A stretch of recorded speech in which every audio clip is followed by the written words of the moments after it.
You know, they say that you can't judge a book by its cover. But it has become appallingly clear that you can judge an entire continent by its media coverage. You see, you can color a whole continent dark with the paint of poorly placed perception when you rely on the media to teach you your Africa lessons. Because I come from a continent that the world thinks is a country. And to put it bluntly, we're all HIV positive until proven negative in the eyes of the media. It's like Africa is either one big safari or Kalahari with seething heathens and no sense of religion and home to animals and animism, because TV renditions of African afflictions have created a depiction of a land of savages where the world's most dreadful diseases exceeds the law of averages. And since American TV only shows you the ravages of a select few nations, most Americans juxtapose the mother of civilization with phrases like damnation and starvation. And so until we take control of our own images, we can't expect to see a true representation of our beauty. You see, most non-Africans believe that the most Africa has contributed to the world are phrases like Hakuna Matata and Asante Sana Squash Banana, along with exotic vacations in remote locations, because I have never heard an American TV news station even say that we're made up of 54 nations. In the eyes of the media, we're just underdeveloped wannabe Caucasians, still searching for civilization, if you buy the media's interpretation of who we are. But am I taking this too far? Because to me, the real problem be the WB, ABC, and NBC, which are the real WMD, weapons of mind destruction, because most people, including many Africans, only see what they see through the smart bombs they call TV.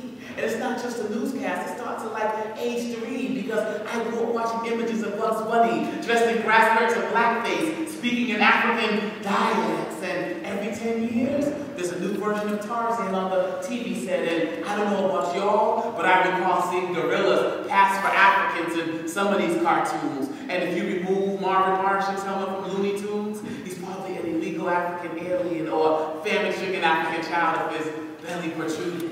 And it's these convoluted images that have partially helped create grown-up policymakers who partially base their opinions of our homeland from films such as Congo, Gorillas in the Mist in the Air Up There, and we can't forget Tears of the Sun, which left too many tears on the sons and daughters of Africa searching for a positive representation of who we are. But that won't happen until we as Africans take responsibility for our portrayal, because the betrayal of our friends from CBS, Fox, and CNN means that we will never see an end to these characterizations of the continent of human creation, which has made so much on the deathbed and ready for cremation. But we must show the world that our Mother Africa is strong, vibrant, and defiant, because the post-1 billion people can never die once we take control of what the world sees. And so we can never comply with pictures painted by pessimists on TV of our homeland, because we, you and me, we are the pulse of Mother Africa, and we must now show the world how proudly we will stand.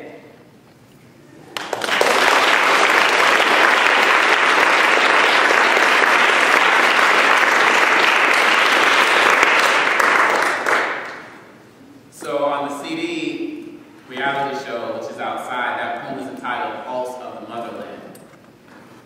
But when I do these events, I change the name to my disclaimer poem, because that's what I want that poem to be. Because before we really get into the Congo, it's extremely important for us in this audience to realize that we're talking about one country in a 54-nation continent. In the last 10 years, 6 of the 10 fastest growing economies have been on the African continent. Places like Ghana, places like Angola. These are the types of things you won't see in the news. As someone who's traveled to 10 African countries so far, yes, I've been in the war-torn regions like the Congo, but I've also been in the place with the tall buildings and the big movie theaters and the great universities and the roads and the schools and everything that we see here. I've seen the best and seen the worst.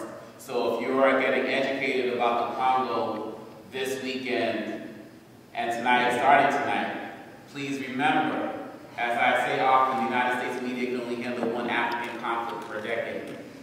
So, hey, study history, this is just fact. In the 80s it was Ethiopia, in the 90s it was Rwanda, 2000 it was Sudan, and now 2011, one week is Egypt, next week is Libya. People are still figuring out what it's going to be this decade. Maybe Congo will be like the Congo decade. It'll be kind of weird, but who knows?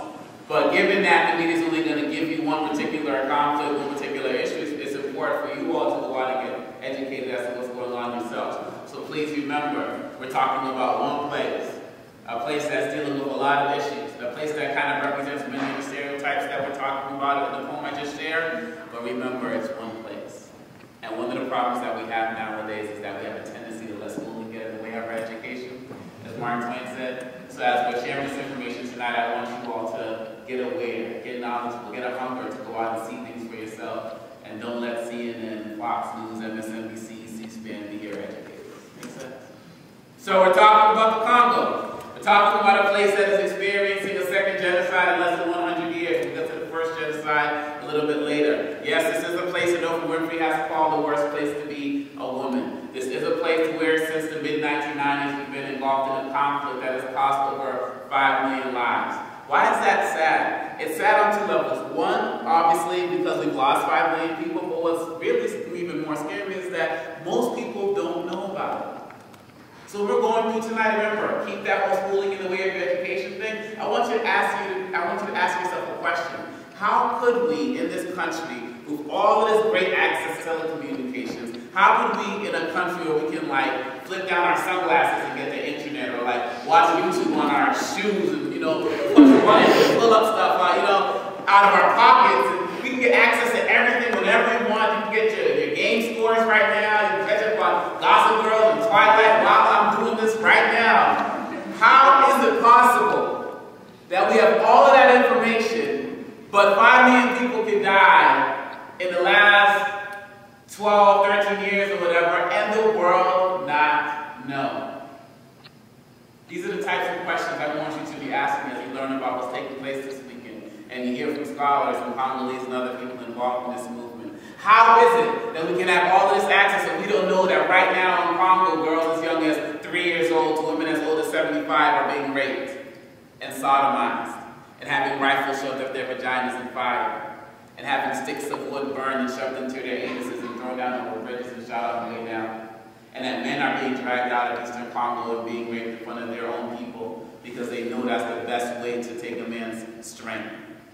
Or that we're living in a country right now in Eastern Congo where parents are being brought out and tied up to trees and being told that each particular day one of their children is going to be brought in front of them and murdered. Or they're murdered and their children are being forced to eat them. How can this be happening when we're living in a country in Eastern Congo where we have over 26 rebel groups operating right now and we know nothing about it? Or what's even crazier is how could this be happening at the same time where we're seeing all of these discounts on iPhones? AGS is $50, flat screen TV is $150, and no one ever asked, why is this stuff so expensive? Why is this stuff so cheap? Why haven't we connected the dots? See, it's easy to say, oh, people are dying in Africa, there's a war there, that's what Africans do. No, this is what barbarians in war-torn regions do. We're talking about the Congo happening in other parts of the world. We know this, we study history correctly. But how do we connect your campus to the Congo?